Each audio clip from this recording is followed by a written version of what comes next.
Hi, this is Dan Silvestri. Tom Pizzato. I'm Vicky Hodges. SpyMovieNavigator.com. Today we're going to look at the ITV series, The IPCRESS File. It's out already in the UK and soon will be out in the US and many other countries. So we've had the privilege of being able to preview some of these series episodes, and we're going to talk about what we think of that right now.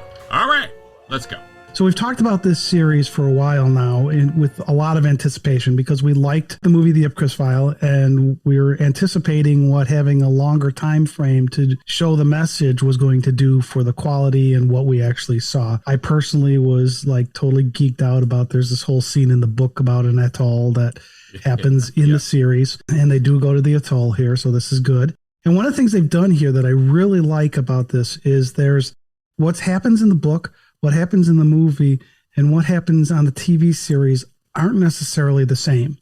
There's the same overarching, these are the main things that happen. Yeah, that happens a lot. There's twists about how they actually deliver them. The ending is very different in the TV show than the movie and the book. But given the timing, they couldn't really have done the ending they did back in 1965 when they released this. But I liked how they did this weaving in and out of nods back to this was in the movie, this was in the book, and that kind of thing. So it was kind of nice.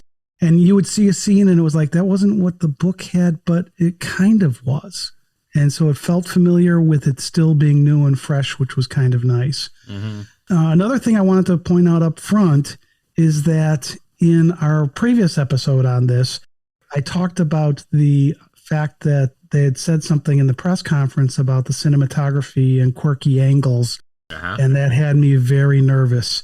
My fear was misguided because I actually there were quirky angles, but it didn't detract from it like what I saw in other works by the cinematographer. So it was quirky stuff, but it fit, so I was okay with it. Yeah, I like that they kept a lot of the elements from the movie and the book. The iconic glasses, of course. The blurring concept without the glasses, I like that. The coffee that Harry Palmer loves to make with the French press and all that, nice. And the cooking, great. And the camera angles, which, like you said, Tom, I don't think they overdid it. I actually loved what they did with the camera angles in this. And I thought it was pretty much top-notch with what we've seen. And overall, the quality of this production, as they said in the briefing that we all attended, we were lucky enough to attend with the actors and the director and writer, that this was really movie quality stuff. And sometimes you see that in episodes where it's really well done, cinematography and everything else. This is really well done, I thought. Yeah, because for me, I binge watched the series and then I watched the movie immediately after that. And the colors are brighter in the TV series, but the 60s graininess, I mean, they really captured this to make it feel like it was from the 60s. I think they did an excellent job with that for me. Yeah. Well, I'm looking at this from a point of view that I don't know too much about Harry Palmer. Yes, I've seen the IPCRESS File film. I haven't read the book, so I'm looking at this from somebody, I suppose, completely new to this world of Harry Palmer. Okay. And I'm on mixed bag with it. There's things I really liked. There's things that, and I've only seen the first episode, so, it may grow on me more as I go through the series. But just from the initial episode, I was sort of in the middle with it. It was okay for me. When I'm looking at a series, and I'm just going to go on a bit of a tangent here, but say, for example, on at the same time in the UK, is Peaky Blinders, that's on at the same time, which actually did star Joe Cole many years ago. Yes. I always feel when that's gone off, I'm going, at the screen. I'm waiting for the next episode. I didn't get that with this. It just ended for me. I felt a bit flat. Were you like that with the first episode of Peaky Blinders? Because the first episode has to set the stage for other stuff to happen in future episodes. Yes. Not so much really like Scrimsby, but really eager to watch the next episode, whereas at the minute I've not even touched the next episode of this. But there are things I really liked, and there are things that just didn't work for me. But as I say, I'm just looking at it from somebody who's just viewing Harry Palmer and this series for the first time. Mm-hmm. So, yeah, I mean, I can go into detail if you want to. Or yeah. So the last little bit there where they show that shop where he unwraps the napkin, that didn't intrigue you to watch what the next one's going to be? No, I shall, but I wasn't like, I need to go and see that now, sort of thing. Okay. Yeah, I think part of it is if you're not familiar with Harry Palmer at all, I think you're looking at it from a different perspective than someone who knows something about it, right? So if you've seen the Michael Caine movies from the 60s that Harry Saltzman produced, and of course was one of the co-producers for the first 9 Bond movies, then you have some kind of perspective. The thing I liked about the first episode here is that you get the background story and why he's in prison. You didn't get that from the movie because they didn't have time to do that in the movie, to develop that kind of background information. Here you get that. And like Tom's saying, that's kind of like the background stuff that sets everything up. And if you're not really familiar a lot with the Harry Palmer stuff, then this might be like, oh, well, what's going on? Okay, the guy's in prison, so and maybe not as exciting. I thought it was exciting because now you're getting that story that you couldn't get in the movie, and you're getting it here. Now, the acting I thought was terrific. Some people think Joe Cole was too young for this. However, I think if you look back at Michael Caine, and Tom and I did, and how old he was, right? Tom, he was 31, I think. He was 32 when it released. Yeah, 32 when it released, 31 when they filmed it. Mm-hmm. He was younger than Joe Cole. Joe Cole's like 33, I think, right?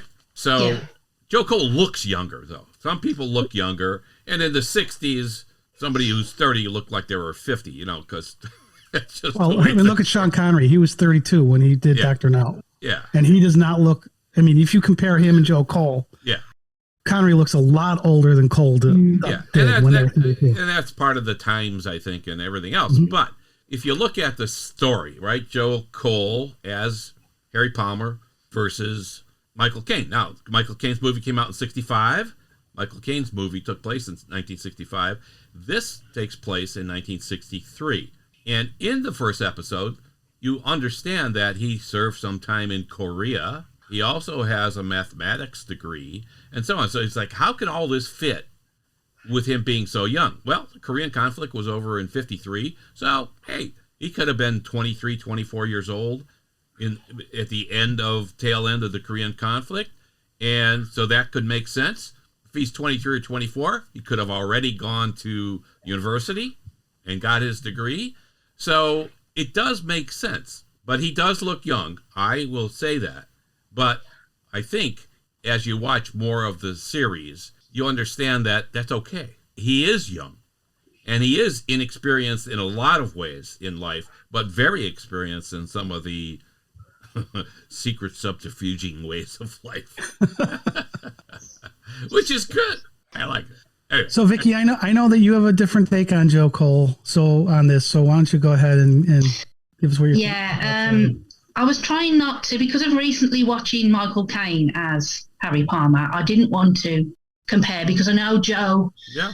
From his interviews, he didn't watch Harry Palmer. He didn't watch Michael Caine's version, and he didn't want to do an impression of him. And that is always a worry that could happen. Yes. Yeah.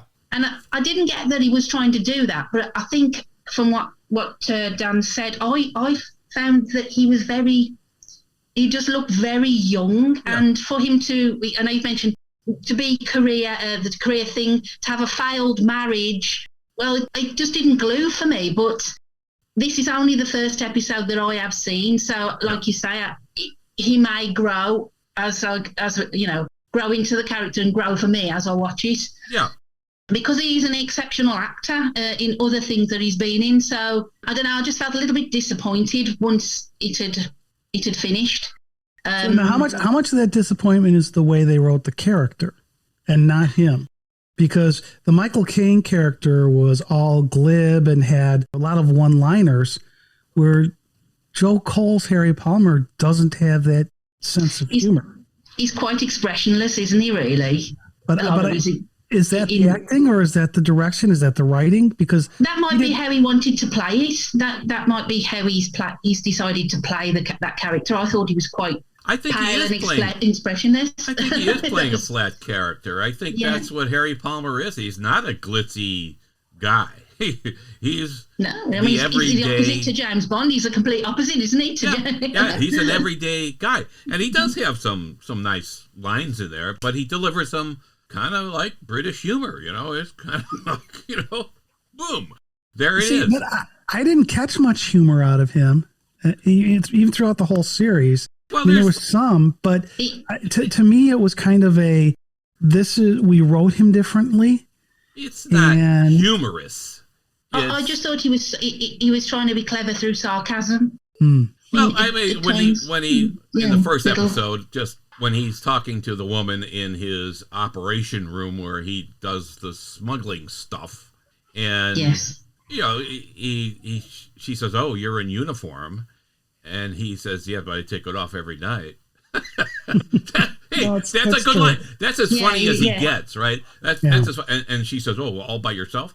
That's as funny as he's gonna get, but that's okay. I'm fine with that because that I think is the character. I think he's a And for the age thing for me, because I'm like, boy, this guy looks young, but once I saw that he was 34, it became to me more realistic that he could have had those life experiences by that age.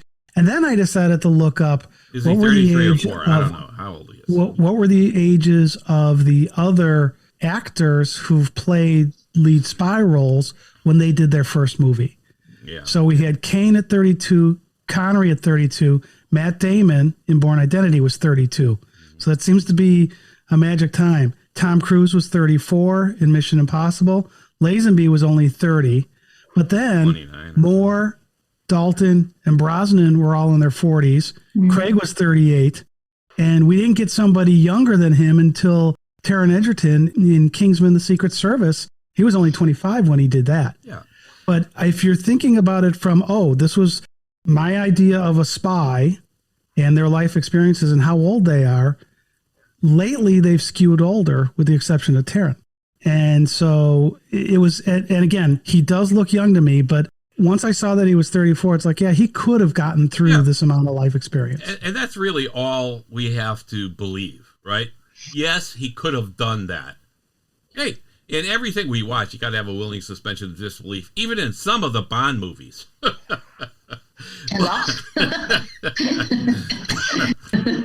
But here, I can say, okay, like I said, he could have been in Korea. He could have gotten his degree. I'm fine with that. Some people look younger than other people, but that doesn't mean they don't have the experience. That whatever age they are, and they have the experience they have. Can you play that off? And I think he plays that off. And he's playing it off in this character set that is contained. He's a flat kind of character in terms of... To me, he actually delivers well on that. Absolutely, he does. And going back to the differences between the movie, I think he was written different here. He's performed different. I didn't get a sense in watching this movie going like, I'm missing Michael Caine here. Yeah, I really liked the Michael Caine interpretation of it. But for me, it was like, let's wipe that out. And here's this new series. What is this to me? And I thought he did well, but I think part of the disconnect there is that it wasn't written the same way. And so it didn't have as much fun. And we're going to talk about another character that really comes in our discussion here. So any other comments about Joe Cole and his version of Harry Palmer? No, not for me at the minute. I'm giving him thumbs up on that. Okay. How about Tom Hollander as Dalby? Terrific. He just stood out for me. I like Tom Hollander as an actor anyway. And I just thought he stole a lot of the scenes that he was in. And I liked how he just appeared. He just moved a door and he's there. It's just like, he always seems to be like one step in front. Yes. It always seems to know what's going on without actually, And I did like his character, how he portrayed the character. In his character, he's very confident in what he knows and what he's accomplished in his life and what he knows about Harry. And that comes off in everything he does and every scene he's in. You feel like, you know that guy pretty fast. quickly. You know his character, and so he did a great job. Tom Hollander did a terrific job. Yeah. See, for me, he's one of these actors that I can't think of a miss that he's done. No. He's always really, really good. So I really like him. I also thought in the movie, his character was closest to the character in the movie than any of these other characters, in my opinion. You know, they were both very kind of conniving. Yeah. And how they work things. So I actually really like that, and he plays that kind of a role. Yeah. He plays everything well. He is the linchpin. He is the linchpin, really, in this. Certainly in the early part of the series. Yes. He's the guy. It's not Joe Cole as Harry Palmer, really. It's Dalby who's setting everything up. Yes, he's got a very, very big role in this movie. He does, and in the series, and he does a terrific. I'm sorry, job. in the series. Sorry. Yeah. So. I like how he said when they were having a meal that myself and my friend will have the best of everything. Yes. He really is quite affluent, really, isn't he? Yeah, and he said that so casually. It's like, that was terrific. Yeah. Yeah, it seemed to me like they kind of melded the Ross and Dalby characters from the movie into this one guy, taking some of the Ross traits and putting them into the Dalby as well, especially with things like the food. Yeah. What about Jean? She has a much expanded role in the series versus the movie. Yeah, she does. Yeah. Well, I like the character. I thought Lucy Boynton, is it? Lucy Boynton? Yes. I know she was in Bohemian Rhapsody, the movie. It's an expanded role, and you can see that she struggles with being in like a male-dominated society. Yep. She thinks she's got some sort of. They touched on an engagement.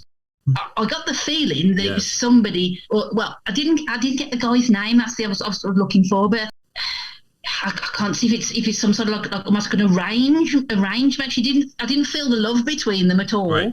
And then he said that once they're married, she could stay at home. See, yeah. She just looked mortified because they don't know what she does in a double life. Right. They think she waits tea. Yes. I think the mother said about waiting tea, doing tea service, I'm sure. Yeah, clearly there's a disconnect in that relationship. But I think Lucy Boynton did a terrific job here because the role in the original movie is very small. I mean, it's 10% of this, probably. And I love the expanded role, and I think she plays it off really well. Her facial expressions when she's delivering these lines, when she's talking to Maddox and so on, and he's asking her to go to dinner. that was a great bit of acting there. She was terrific. Her facial expression said it all. I was like, no, that's not happening. And we want you to help us with this thing. And that's pretty much it. And I liked her a lot. She was great. Yeah, and they develop her character more throughout, Vicky, just so you know. Yes. And I thought she did a really good job. And what she said in the press conference that we talked about in the podcast that we did on the press conference about how the role is expanded and how it's dealing with the women at that time and what their traditional roles were, how she's trying to break that mold. But like you say, Vicky, you don't have to work if you once we get married. And she's like, but I want to. Yeah. So I like her. But she was good. And Dan, you mentioned Maddox. Yeah. That's Ashley Thomas, and that's another role that was kind of done for the TV series. So comments on him. I thought it was great. I think, I mean, his first line is, I'm black or whatever, isn't it? Something like that. It's almost his first line. Yeah. Yeah. That's right, I'm black. When he meets Gene. Yeah. So I thought he did a good job. I thought he really did. Because there was a black character in the film, wasn't there? But it was only a very small part. Yes. This is a totally new character that they've created. And I found that he's got some secrets. Surely he didn't do a lot of looking out windows. And I got the feeling that he liked to flirt with Jean. Yes. Mm-hmm. There was a bit of a chemistry going on there, I thought. Oh, absolutely. And in the book, there was a black character at the atoll. And that's done differently in the series. So they brought him in, and there were actually in the movie, like you said, there was a CIA agent. I think it was CIA agent. That was a black character, and I can't remember who played him. But they brought it in. They were right out front with, "Hey, I'm black," and kind of intimating that in the '60s you didn't see that a lot in positions of power, and you didn't. And he was in a position of power, or he is in a position of power. So it's kind of interesting, and he does a good job with it too. So yeah. Yeah, because I mean, he's an English actor, isn't he? He's portraying an American. Yes. Yeah. All right, so let's move on to Alice. And she was in the movie one of my favorite characters, very small part in the movie. She always had a cigarette in her mouth. She was very frumpy in the movie. She's different here. Yeah. But not in a bad way. She still had her cigarette, though, didn't she? She did. I don't remember in the movies, if she ever didn't have the cigarette in her mouth, where they've expanded her role here, and there are times that she doesn't have a cigarette in her mouth. Yeah. But I like the expansion they did with her, but it also made me a little wary, because one of the things we're seeing now is all of these films and stories where there's a team built, and you've got what I'm going to call the administration person, who all of a sudden has to do field work. Yeah. And we saw it with Moneypenny in the Bond series. Yeah. You've seen, the role of Benji expanded in Mission Impossible. And it's the back office people taking on a forefront role. And Alice has a little bit of that through this series. It's not as much as what Moneypenny did, but still, I kind of like, you need to have the person in the back office. And I think these movies, I don't know if it's just, hey, we want to hire you, and they brought in Anastasia Hele for this. And was that okay, we're going to give you more to do? I wasn't quite sure. I mean, she did it great, but it was an expanded role that I really liked the way it was in the movie. So, well, I anticipated they were going to expand a lot of roles, because now they have time, right? You have an hour. What the original movie was an hour and 45 minutes or something like that, right? So, hey, now you've got almost 5 hours of time. So I anticipate, they're going to expand some roles. I'm fine with that, because they're going to do more. You got more time to show more of their character. I'm okay with all of that. Yeah. Anything on Alice for you, Vicky? I just like sort of like the expressions of Palmer in meeting Alice. Mm-hmm. I'm not sure what was going through his mind, to be honest. Yeah, I mean, I do. She's a character who really sticks out from the film, like you say. She's not a prominent character in the film, but she's always there, and I did like the character in the film, because she was just a bit bizarre. She was a bit in your face, wasn't she? Yeah. But I suppose, again, I've only seen the first episode, so it'd be interesting to see what you're saying there about her role being expanded. So I shall look forward to sort of seeing where that goes. Good. I'm giving you something to look forward to. Yeah. There you go. I shall continue watching it. Yeah.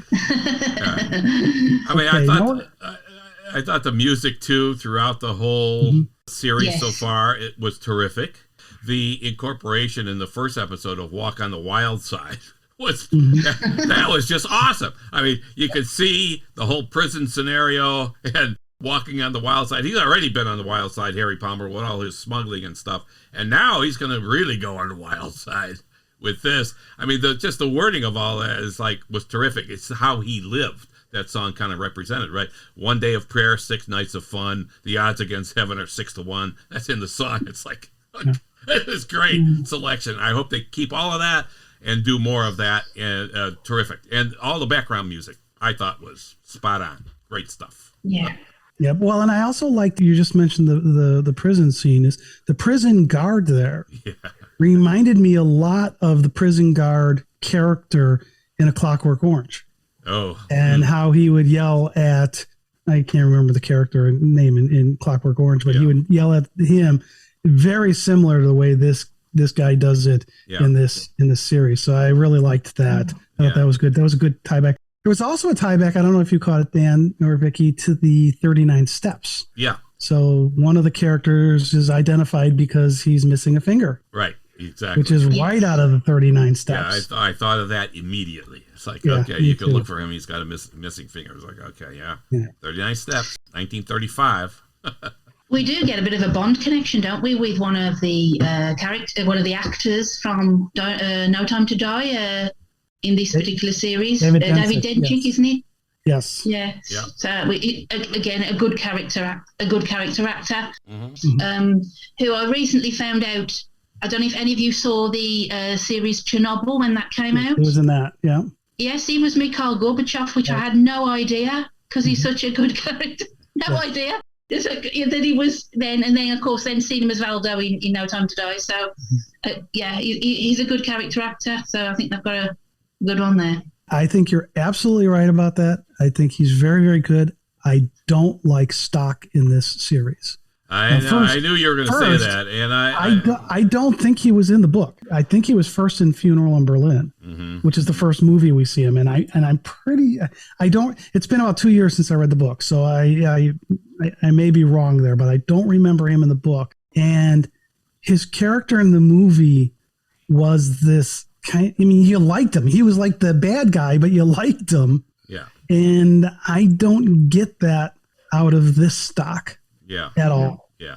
And which bummed me out because I really liked him as Valdo. And I'm like, this would be a good add-on to that type of a performance because Oscar Homolka was so over the top with Stock in the movie, Funeral in Berlin, that I was hoping to see more of that out of Stock in the series. And it is not. It's there's a little bit of humor there, but nothing close to what we saw in the film. Yeah. Again, if you never saw the film, then you might accept Stock here and think, okay, well, it's okay. But yeah, if you saw Stock in the film, Oscar Homolka, he's hard to beat. No matter what. I don't care who you put in there. And so I think they changed the character in the movie, my two favorite characters were, to me, very humorous was Stock and Alice. Yeah. And so to see they totally did Stock different, and Alice was a little bit different, but she still had her kind of sternness to her. The Stock thing was probably intentional to change the character a little bit because they didn't want to go back and say, hey, we're going to beat Oscar Homolka on this one. No. So, and that's okay. I'm okay again with that. It's just, but I know what you're saying, you don't have that feel for the character. Like, you kind of love the guy in the movie. Even though he was the bad guy, kind of the bad guy, in between somewhere. But So Vicky, I'm going to ask you a question about the difference between being in the UK and the US and how they're releasing this. So now when you see this, are you streaming it or is it a paid TV type thing? I actually recorded the channel. So I actually recorded the episode off ITV and watched it back on the ITV hub. So I'm not actually streaming it. I just watched it the next day after it aired. Okay. Because unfortunately for me, it's on at the same time as Peaky Blinders. That wasn't very smart. They've got the two things up against one another. So I thought I'll record it. But of course, you can watch it. You can watch it all. But I've just done one episode so far, so I just need to persevere. Yeah, because I wasn't sure because I know that they've posted all the episodes on ITV, on the website, so you can stream them all from there. But I didn't know about the delivery mechanism, if it's being done as a weekly show there, as well as being able to stream it. And so it sounds like it is a weekly show. Yeah, I think that's what they did. It's having mixed reviews in the UK, if I'm honest. Having a look at stuff, just in general, good stuff, good reviews, and then some not so good. So I'm not sure, how you guys will receive it when it's fully going in America. But as I say, it's a mixed bag here at the moment. Okay. Yeah, because for us, it's a it hasn't hit here. No. So very few of us have seen it, and so I'm not sure where that'll go because it's a little bit different style than what we normally do in a US TV show. So it'll be interesting to see how that gets taken up. Yeah. So we'll see what AMC does with it and when they do with it and when they have information on it. AMC Plus, if you're out there, let us know. Yeah, and I also want to say we had a listener ask us if we knew when this was going to come out in Latin America. And so far, they've not announced any plans around Latin America. Doesn't mean they're not working on it, but so far they haven't announced anything, so we don't have anything to be able to add with that. But I imagine it will get further distribution. Streaming makes this very low cost to be able to add it into somebody else. All right, cool. For me, the series worked. There were things, like I said, the stock character was disappointing to me, but a totally different interpretation. Yeah. Cole's interpretation of Harry Palmer, I think, was a little closer to the book than what Michael Caine did, but I liked both, and I liked the series. Is it the best series ever in the world? No, but was it, to me, an enjoyable watch? Absolutely. Yeah, I would say watch it. It's going to be fun. If you're a Len Dayton fan, if you're a Harry Palmer fan, you're going to love it. And if you're a Joe Cole fan, I think he's done a good job with this. And I would say when it comes out, it's worth watching the 6 episodes. It goes pretty fast. 6 episodes is pretty fast. So, yeah. And Vicky, I'd love to hear if you watch episode 2, if your opinion changes a little bit. Yeah. Well, one thing I just quickly wanted to touch on was you mentioned earlier on about the quirky camera angles, and I was so pleased when they put the first one in. I went, aha. Yeah. And then, aha. But I'm not trying to try and be negative, but I just felt there was too much in that first episode.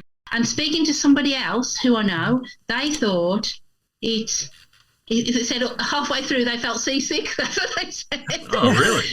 Well, yeah. Just a bit too much. I just thought for the first episode, I like it, and I think it was done really well. How it was really good. How things were in the foreground, and there was a blurred background, and it almost led you to believe that things aren't what they seem. But I just felt it was used a lot, and maybe sometimes less is more, in my opinion. But I'm going to stick with it, and I shall continue and hoping that it grows on me. Yeah. All right. So, we've seen Tim Maurice-Jones's work in the past, and he gets kind of that way, the quirky shots, and some of it really scared me. I mean, some of the fight scenes in the 355 were hard to watch for me because of the way he does these angles. I didn't get that in this series. Yeah, it wasn't. They were definitely different, but it wasn't as weird as what I saw in the 355. Yeah, it didn't bother me either. There were definitely some quirky angles in this thing. Yeah. I like the shots through the peephole. We see that a couple times, reminiscent of the keyhole shot in the movie. The shot through the locker. I thought they were actually smoother than in the movie, and so I didn't get nauseated or anything. I thought it was actually. I thought they were kind of smoother. I like them because I like that sort of quirky camera-ness, but I just felt there was a lot, one after the other, just all together. It would have just been, perhaps, as I say, like less is more. But is that something that they continue with throughout the rest of the series? I would imagine so, because it's part of it, isn't it? It's what we know from the original film. Yeah, I liked it because I thought it brought you into the shot. I thought it brought you and involved you into the shot more than a regular shot. Yep. All right, that's a wrap. Go watch the ITV series, The IPCRESS File. It's fun. You'll have a good time. This has been Dan Silvestri. And Tom Pizzato. And Vicky Hodges. Of SpyMovieNavigator.com. Follow us on Facebook, Twitter, and Instagram, too. Hey, share with your friends on social media about our show, Cracking the Code of Spy Movies. And follow us on YouTube as well. Thanks for listening. We appreciate it.